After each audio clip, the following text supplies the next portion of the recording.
मोटी की ABCD।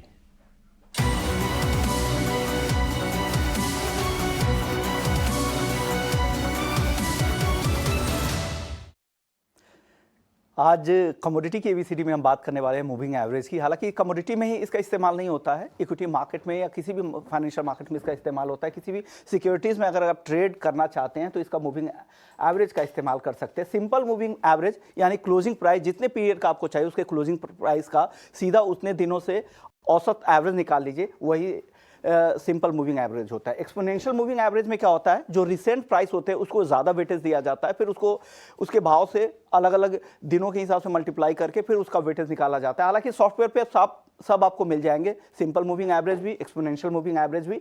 लेकिन मूविंग एवरेज के लिए एक अच्छी बात यह है कि ट्रेंडिंग मार्केट में इसका ज़्यादा फायदा होगा। अगर मार्केट साइडवेज है तो इसका बहुत ज़्यादा फायदा नहीं होगा। इसमें दो जो सिग्नल होते हैं काफ़ी अहम होते हैं। एक गोल्डन क्रॉसओवर। गोल्डन क्रॉसओवर में होता क्या है, जब शॉर्ट टर्म का मूविंग एवरेज लॉन्ग टर्म के मूविंग एवरेज को क्रॉस करके ऊपर जाए तो ये बहुत अच्छे संकेत तेजी के माने जाते हैं। वैसा ही डेथ क्रॉसओवर माना जाता है। जब शॉर्ट टर्म का मूविंग एवरेज ऊपर से नीचे की ओर आए लॉन्ग टर्म मूविंग एवरेज को काटकर, तो समझ जाइए कि डेथ क्रॉसओवर है, बाजार में गिरावट के संकेत मिल जाते हैं। तो ये कुछ संकेत है। जो ट्रेडर्स होते हैं अपने हिसाब से अलग अलग मूविंग एवरेजेस का इस्तेमाल करते हैं। शॉर्ट टर्म के लिए अगर आपको ट्रेड करना है तो 9 दिन और 21 दिन का ईएमए के आधार पर ट्रेड करते हैं। इन दोनों को अपने जो चार्ट होते हैं उसमें इस अप्लाई करते हैं। 25 दिन से 50 दिन का जो पोजिशनल ट्रेडर है वो इसका इस्तेमाल करते हैं। लॉन्ग टर्म या लंबी अवधि के लिए अगर ट्रेड करना है तो आपको 50 से 100 और फिर 100 से 200 दिनों का डीएमए का भी करते हैं, जो लॉन्ग टर्म के लिए। ये सिर्फ ट्रेडिंग के लिए इस्तेमाल नहीं होता, अगर इन्वेस्टमेंट भी करना